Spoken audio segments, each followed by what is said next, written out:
I'll play you. What? One game, one-on-one. For what? Your heart.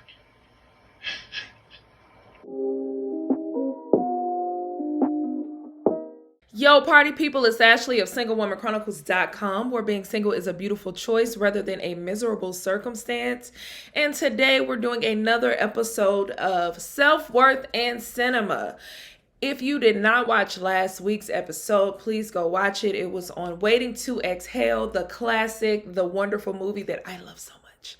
But this week we are going to be talking about love and basketball, y'all. I'm gonna keep it real with y'all. I'm gonna keep it funky with y'all. I'm not a fan of love and basketball. Like, the movie is great, but like, for a long time, I just thought it was a horror film because like she literally waited for this man her whole life. And in actuality, it wasn't her whole life. She was only like 24.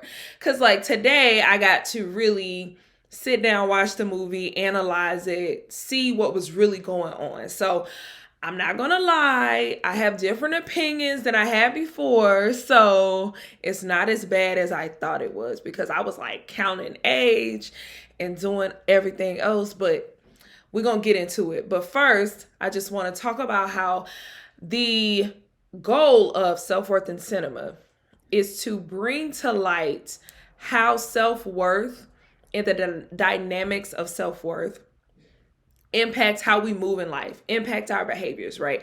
Because everyone tells you to know your worth, but nobody tells you how to do so. So I want to show you how to know your worth, what that looks like, how you can improve it, etc., right? So that is what we will be talking about today in this episode of Self-Worth in Cinema. So y'all know I got to get my little notes, honey, because I be analyzing stuff. So two characters that I really analyzed here, mostly Monica, who was played by the beautiful Sanaa Lathan, and also her mom, who was played by, I think her name is Alfre Woodard, but do not quote me because I be getting folks' name wrong. But her mom and her had like a very interesting dynamic, and I wanted to shine light on that because mommy issues can really affect your self-worth. And it can also affect just how you attach to people, how you love, what that looks like, etc. So let's get into it. The opening, as we know, is her playing basketball with Q, and they playing child, and he done pushed us down, and you know they tussling, honey, and we get to see that she's a tomboy. And her mom, the dynamics is like, girl, why you always doing this? I'm trying to get you in a dress, etc. But that's when like their love story began when they were young. They were 11 at the time, right? So then we fast forward, of course, and they're in high school, right? So really we start to see the self-worth dynamics start in high school. So as y'all know, I see self-worth as a bank account. I would say everyone should have $100 balance. Like if you have high self-worth, you should have at least $100. But every single day we get debits or credits. A credit to your account is adding to your account. This is when someone compliments you, you get a promotion at work, you finally get your crush to DM you, ask you out. That's a credit. But then we have debits also every single day. That's something like going through a breakup. That's like you lose your job. That's like someone calling you ugly. So these are debits to your account. So we're not always going to be at 100, but like maintaining a very positive self-worth account is the key. So you never want to go underneath 50, but you definitely don't want to go underneath 0 because there are people out here walking around with a negative self-worth account. So today we're going to analyze Monica, and I'm going to let you know what I think her self-worth account was, right? So from an identity point of view, I believe Monica had a very high understanding of who she was, because a big part of self-worth is understanding your identity. What is your self-concept? Your self-concept is, who are you? If I were to ask you, who are you? What would you say? And this isn't about your job. This is none of that. Like, who are you? Are you like, what, of course, like, what's your name? What's your sex? What is things that you enjoy. What are you passionate about? Are you determined? Are you like, that's what you would describe. Are you humorous? Like, who are you to people? So if I were to describe Monica, I would say she's very strong. She's very determined. She's very disciplined. And basketball is life. Basketball is definitely life. And I feel like she built her self-worth around basketball because, like, if you notice, she wasn't happy unless basketball was a part of her life. So I believe those dynamics came into place because, one, she just loved the game. Like, she loved the game. And there's absolutely nothing wrong with just loving basketball, of course. But I feel like a part of her relationship with Q was that her love for the game was intertwined with her love for Q. So that's why we had this dynamic of her never dating anyone besides him and like really spending her whole life being in love with this man and not dating nobody else, because when she's playing basketball, when she gotta be dating him too. Like, it was intertwined, because I don't think we talk about how when psychologically, right? Because we are humans of creature. I mean, we're creatures of habit. So psychologically, for example, if say I get a phone call and I'm on a date, and I get a phone call that I just booked the job, right? If I get that phone call and I'm on a date with somebody named Trey, if I'm on a date with Trey, I'm going to associate Trey with joy in this booking that I just got because he's on this date with me. So we have to understand that sometimes it's not that this person is just so amazing and so great. It's more so that we're associating this person with something. So I feel like that's why she was so attached to Q, because it's not like he was just all that great. Now, he was great because he motivated her, he complimented her, he loved her. It was just this friendship they had. But at the same time, I'm just saying, in other situations, if you're out here and you're watching this and you have attached your love for something to someone who may not be that great, you have to evaluate, like, is that person that great, or do I have great experiences when I'm with this person and I have attached them to that great experience? Like, do I love this and I'm passionate about this thing and they just so happen to be along with me on this journey and it makes me feel like I'm just so in love with them, but that's not really the truth. So you want to evaluate that. But anyway, let's get into it. So, few things that I wrote down. One is the mama issues.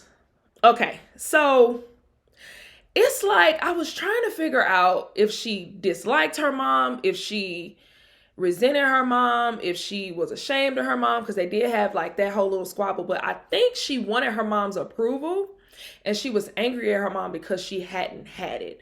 So they were like bumping heads. So I think a part of her was waiting on her mom because her mom was so prissy and just like very girly, and she wasn't. Her mom was waiting on her to say, "You're beautiful, you're wonderful, you're, all these things." But she wasn't getting that from her mom, because I remember the scene when she was about to go to the dance and she didn't have a date, when Regina Hall, who played her sister, told her like, "Oh, I got you a date. I told him you look like me." And she's like, "Yeah, right."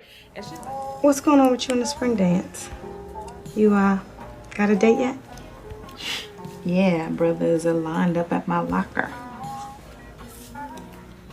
I found you someone. Found? Not some charity case. I know. Ma tell you to do No, this? she did not. Damn, Nina. Who is he? His brother from my college. He's in college? And he is fine, girl. How'd you get him to say yes? I told him you look like me. Great. Monica, you do. Yeah, right. If you were tore up, I would not be claiming you. Trust. You're gonna do something cute with your hair, get you in a nice, sexy dress, get you some heels. I don't know how to walk in heels. Hey, you just worry about playing your heart out for that recruiter tonight. You let your big sister worry about your date.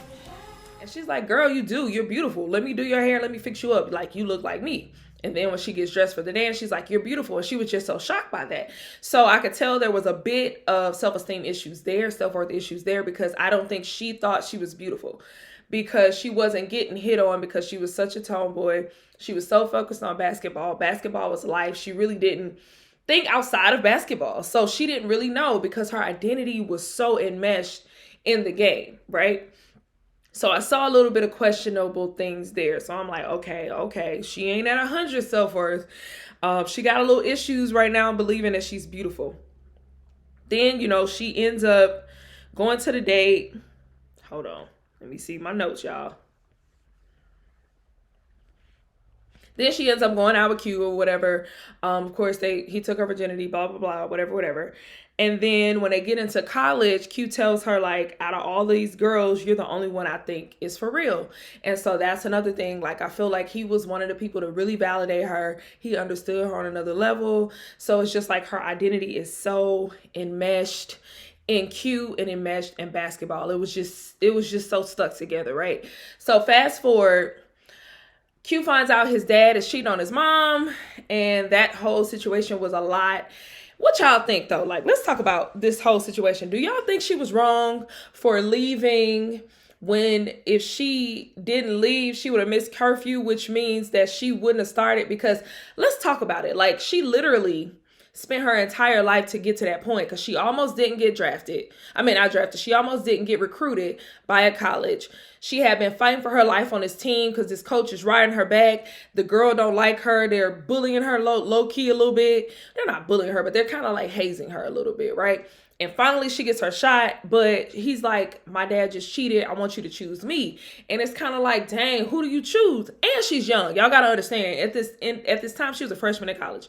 She's only 18. When you 18, you're not thinking about this man. You thinking about, let me go ahead. Okay, your dad cheated and stuff. Okay, we could talk about this in the room. Like, just come to the room. So I kind of understood. I had mixed feelings about it, but honestly, I think she made the right choice. The reason I think she made the right choice is because Q was so broken in that moment that no matter what she would have done, it still would have been enough. Like, he was looking to heal. Can we talk? Talk to your new girlfriend. Look, I took the hoe to Burger King. Cheap date. She had time for me. So you messed around to prove a point? What'd I just say? No, you got your head so far up your ass, it took a cheap date for you to notice me. What Q, man? Did I forget to kiss your ass like everybody else? You forgot to be there. That night you wanted to talk about your dad. I had curfew. What was I supposed to do? Stay! If I stayed, I wouldn't be starting. Or at least you got your priorities straight. I never asked you to choose. You never have to. I'm a ball player. If anybody knows what that means, it should be you. If basketball is all you care about, why are you boning me? Why don't you bone Dick Vitale? Wait a minute. Hold on.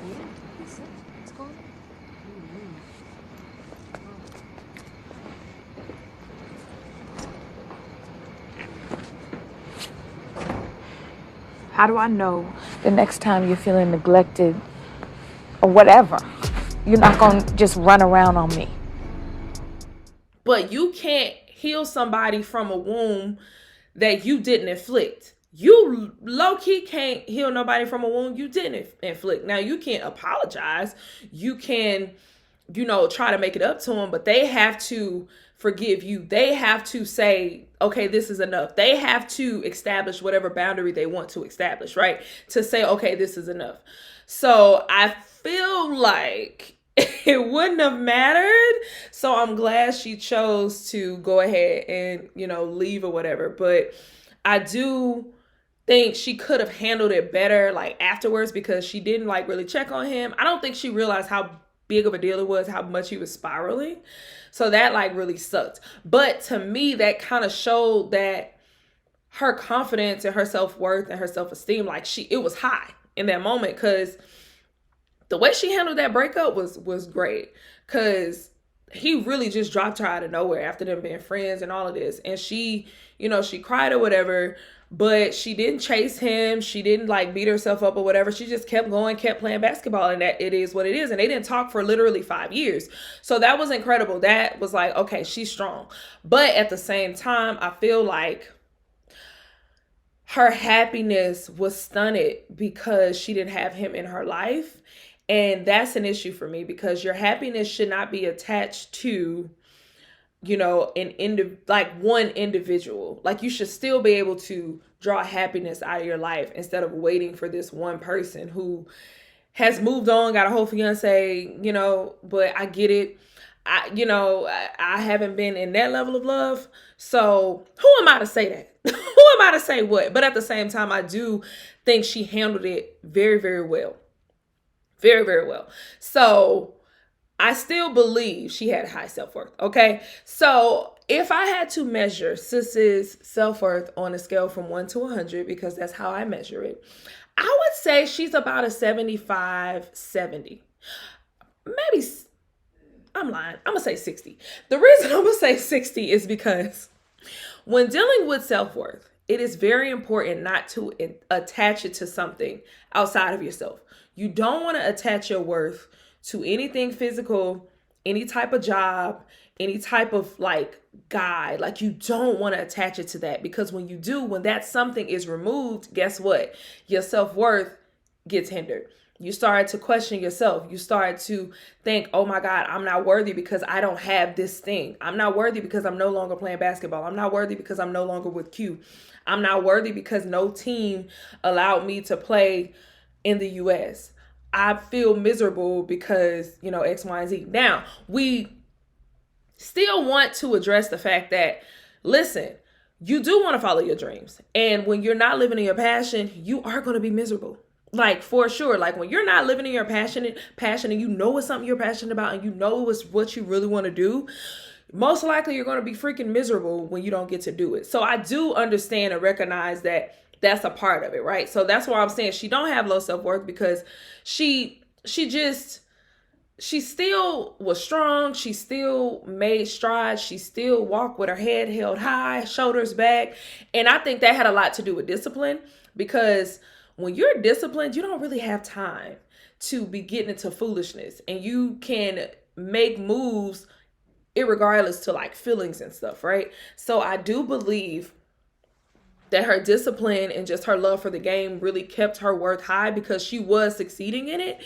But I always wonder, like, if we were to if the movie went another way, because this is a fake character, if the movie went another way and she didn't get Q and she didn't get to play basketball, I really would be curious to see what her self-esteem and her life would have done.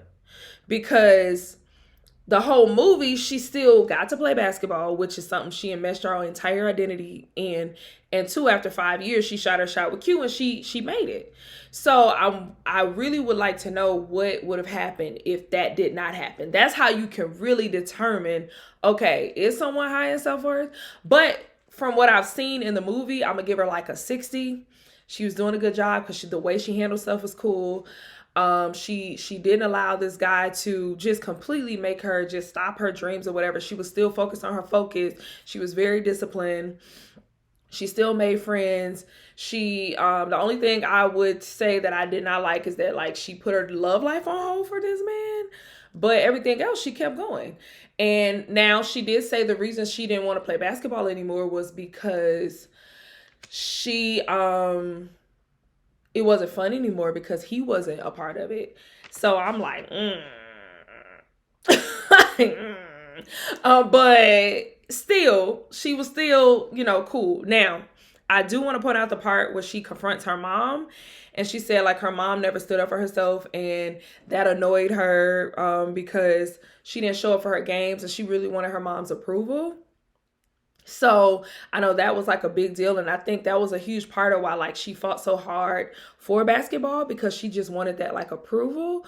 But that was like a powerful scene because you got to kind of see. And I really think her anger issues and like her strength came in spite of her mom. You know how like sometimes when your parent does something you really don't like, so you do the complete opposite because you don't want to be what they are. I think that's what happened. That's why she had those anger issues.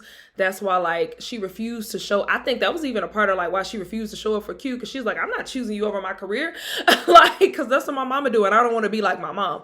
So she was definitely an individual. That's why I would say she's definitely high up there on the self-worth scale. So even though I didn't like this movie in the past, I'm going to give her her props. She's not as miserable as I thought, because when I'm really looking at it, it's like she was only, because if they were freshmen at 18, 5 years later, they're only like 23. So she waited 5 years for him, but she was overseas. She was playing ball. She was only 23. I think it's a good thing. You know, she shot her shot because she shot her shot and she won. And I think sometimes we have to be in those vulnerable situations. And that's another thing. Vulnerability speaks for, like, vulnerability is a sign of high self-worth, because when you're able to put yourself out there like that, no matter what, because you know, okay, if I get rejected, I know I can bounce back from this. That's a sign of high self-worth, because people with low self-worth do not put themselves out there like that. They're more guarded because they're fearful of what's going to happen if this person rejects me. I don't know if I'm going to be resilient enough to bounce back from this. So it's a great sign that she was able to play him for his heart. And because that shows that, you know what, if I play him for his heart and I lose, then it is what it is. I can bounce back. And I think that's why people with higher self-worth are just happier, because they're able to go after things. They don't allow fear of failure to affect them or stop them from doing anything. Because, like, bruh, okay, so what? So what if you might fail? You miss all the shots you don't take. And Boo Boo shot a shot. So let's go. Okay, let's go. So yes, Love and Basketball. I'm gonna give Monica, I'm gonna give it that strong 60. The only reason I took 20 points off was because I feel like her life was so enmeshed in basketball. And if basketball was taken away, I don't know how she would have recovered from that. And you don't want to attach your self-worth to anything external. Like, it needs to be grounded in who you are, not what you do. It needs to be grounded in who you are. All right. So if you enjoyed this episode of self-worth and cinema, please like, comment, and share. And if you are struggling with your self-worth, please click the link below so you can book a one-on-one session with me, because we got to get that self-worth up, because it's just, when you have a high self-worth, life gets better. Point blank in the period. You pursue things you see things differently. You pursue relationships differently. You shoot your shot more. And guess what? Sometimes when you shoot your shot, and this not just relationships. This is career stuff. This is fitness stuff. This is and relationship stuff. So you want to be able to go after what you really want and not just relax in the background. I want that for you. Also, if you dig in the Worth It tees, go ahead and click below so you can copy your Worth It tee in my TikTok shop. All right? Okay, cool. Till next week. Bye.